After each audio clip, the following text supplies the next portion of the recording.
होउची तेणु जो दुर्बल को आम धरिकी आगामी दिन में सजाड़ी निश्चय सहित नड़े हम महामहा दुम गढ़ी पड़ती से गड़ू गड़ू रहीगले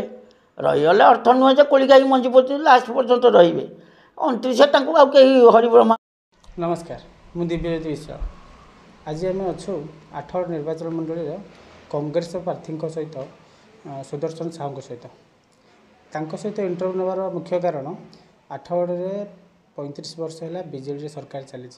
एथर बीजेपी बीजेडी दिजन जाक कड़ा टक्कर होता बीजेडी मात्र 3000 रु 3500 भोट्रे विजय लाभ कर भितर कांग्रेस स्थिति बहुत शोचनीय। कहीं शोचनीय होती आउ गोटे घटना घटी जे कांग्रेस को प्रथम गोटे जन प्रार्थी को टिकेट देता शेष मुहूर्त में पार्टी टिकेट को बदल देता कहीं शोचनीय अवस्था होती कांग्रेस ताकू नहीं कौन समीक्षा करुँची आ कांग्रेस भविष्य में कौन कर विषय आलोचना करवा आम सहित अच्छा सुदर्शन साहू आठगढ़ एमएलए प्रार्थी कांग्रेस सर नमस्कार। आमर नेक्स्ट ओडिशा चैनल को स्वागत जनाऊँ कौन कहे आठगढ़ स्थिति को लेकिन आठगढ़ कांग्रेस स्थिति आपन तो निजे स्वीकार कर सारी कांग्रेसर किसी रणनीति भूल है पर्टिकुलरली आठगढ़ जन को अप्रैल 14 टिकेट दि जाइथिला से अप्रैल 30 फेरस्त कले फेरस्त कला मत देला बसिक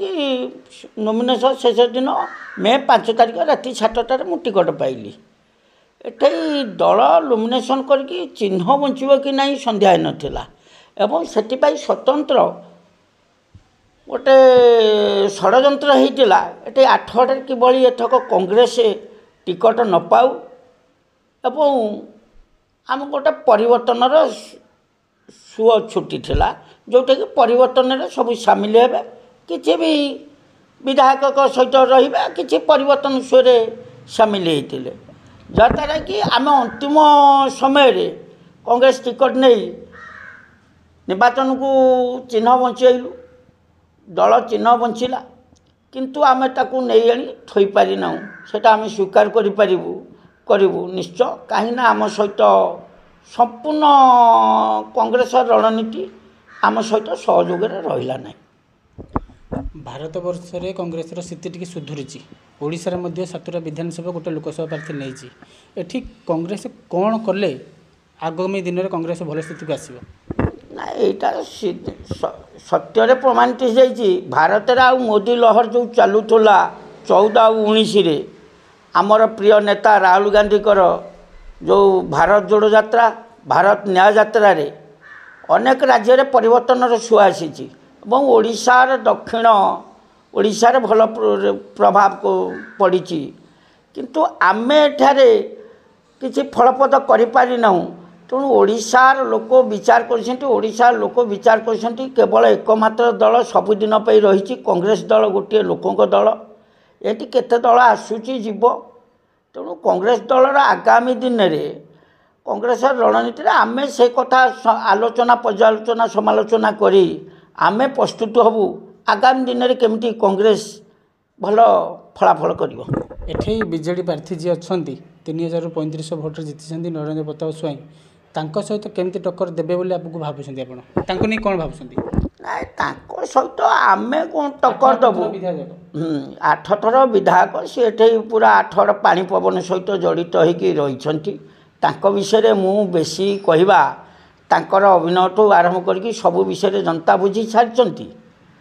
ता बाद आमर रणनीति रे कोटे दुर्बल रहुची तेणु जो दुर्बल को आम धरिकी आगामी दिन में सजाड़ी निश्चय सहित नड़े हम महामहा दुम गढ़ी पड़ती से गड़ू गड़ू रहीगले अर्थ नुहे जे कोड़ी गाई मंजी पड़ती लास्ट पर्यंत रे 29 हरिब्रह्मा भी रक्षा करें 29 तो बीजेपी कहते आम आसबू बोली 29 सी कहे निश्चय प्रत्येक दल किए कार रणनीति कह कि से ये जावाई पराजय वरण करने तेणु रणनीति कार्यक्रम जनता सहित जी संश्लिष्ट सी आसो यदि आम अयोग्य हबू भी आम भी न आसपारू आम जब योग्य हबू ठीक आम निश्चय आसबू। 8 कौन कौन मुद्दा अच्छी जोटा को लेकिन आप आगामी दिन में इलेक्शन लड़े ଆଠଗଡ଼ରେ ପ୍ରବଳ ମୁଦା ଅଛି, ଯୁଆଡ଼େ ଚାହିଁବ ପ୍ରବଳ ମୁଦା। ଚାଷ ତ ପ୍ରଥମେ ମୁଁ ବାରମ୍ବାର କହି ଆସିଥିଲି, ଗୋଟେ ଶୀତଳ ଭଣ୍ଡାର ଆମେ 4 ଟଙ୍କାରେ ଜିନିଷ ଆମଦାନୀ ବେଳେ ବିକୁଛୁ, କିଣୁଛୁ 40 ଟଙ୍କାରେ। ତେଣୁ ମୁଦା କୃଷିଠୁ ଦାଦନଠୁ ବେକାରୀ ଠାରୁ ସବୁ ପ୍ରକାର ମୁଦା ଅଛି, ଦରଦାମ ଠାରୁ ଆରମ୍ଭ କରିକି ଜନତା ବହୁତ ଦୁଃଖରେ ଅଛନ୍ତି। ସେମାନେ ଯେଉଁ କ୍ଷଣିକ ପାଇଁ ଦୁଃଖରେ ଯିଏ ଥାଏ, ସେ କ୍ଷଣିକ ପାଇଁ କିଛି ତା କଷ୍ଟ ଲାଘବ ହେଲେ ବି ସେ ପରିବର୍ତ୍ତନ ହେଇଯାଉଛି। ତେଣୁ ସେକୁ ମୁଦାକୁ ଆମେ ଉଠେଇ ଲୋକଙ୍କ ପାଖରେ ମନକୁ ବୁଝିପାଇଲେ ନିଶ୍ଚୟ ଜନସାଧାରଣ ତାଙ୍କ ମନ ପରିବର୍ତ୍ତନ କରିବେ ଏବଂ ଉଚିତ ବାଟରେ ଭୋଟ ଦେବେ। ଏଠି ଯେଉଁ ଏବେ ବିରୋଧୀ ଦଳ 3000 ଭୋଟରେ ହାରିଲା ପରେ ମଧ୍ୟ ଲୋକମାନଙ୍କୁ ଡାକିକି ସଂଗଠନ ସଜାଡ଼ୁଛନ୍ତି। ଏବେ 2 ଦିନ ତଳେ ସୋସିଆଲ ମିଡ଼ିଆରେ ଭାଇରାଲ ହେଇଛି ଗୋଟେ କଥା, ଅଭୟ ବାରିକ କହିଛନ୍ତି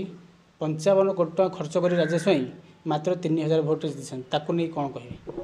ନାଇଁ, ସେ ଅଭୟ ବାରିକ ଜାଣିଥିବେ ତାଙ୍କ ହିସାବ ଖର୍ଚ୍ଚ ସିଏ ନେଉଥିଲେ କି କ'ଣ ବୁଝୁଥିଲେ। କିନ୍ତୁ କୋଟି କୋଟି ଟଙ୍କା ଖର୍ଚ୍ଚ ହେଉଛି, କୋଟି କୋଟି ଟଙ୍କା ଖର୍ଚ୍ଚ ହେଉଛି। ଜନସାଧାରଣ ସେ କଥା ବୁଝିଛନ୍ତି, ଜନସାଧାରଣ ତାର ନ୍ୟାୟ ବିଚାର କରିବ। ଅଭୟ ବାରିକ ଗୋଟିଏ ଦଳୀୟ ପ୍ରାର୍ଥୀ, ମୁଁ ବି ଗୋଟିଏ ଦଳୀୟ ପ୍ରାର୍ଥୀ। ସିଏ କେତେ କ'ଣ ଖର୍ଚ୍ଚ କଲେ ମୋ ପାଖରେ, ଆମକୁ ଖର୍ଚ୍ଚ କରିବାକୁ କିଏ ମନା କଲା? ଆମ ପାଖରେ ସମ୍ବଳ ନାହିଁ, ଯାହା ପାଖରେ ସମ୍ବଳ ଅଛି ସିଏ ଖର୍ଚ୍ଚ କରିଛନ୍ତି। ଅଭୟ ବାରିକ କ'ଣ ଖର୍ଚ୍ଚ କରିନାହାନ୍ତି? ସେ ଛାତିରେ ହାତ ଦେଇ କହିବେ ସିଏ ଖର୍ଚ୍ଚ କରିନାହାନ୍ତି। ତେଣୁ ଯେଉଁଦିନ ଜନସାଧାରଣ ବିଚାର କରିବେ, ସେମାନଙ୍କ ଜଣେ ରାଜ୍ୟ ସରକାର ଜଣେ କେନ୍ଦ୍ର ସରକାର, ତାଙ୍କ ପାଖେ କଳା ପଇସା ଥିଲା, ବହୁତ ଥିଲା। ଆମେ ଯେତେବେଳେ ଦେଖିଲୁ ଆମର କିଛି କୌଣସି ପ୍ରକାର ସମ୍ବଳ ନଥିଲା, ଆମ ନିଜ ସମ୍ବଳରେ ଆମେ ଲୋକଙ୍କୁ ଭିକ୍ଷା ମାଗିବା କଥା। ତେଣୁ ଆମେ 5 ବର୍ଷ ଏଭଳି ଭାବରେ ଲୋକ ସହିତ ଜଡ଼ିତ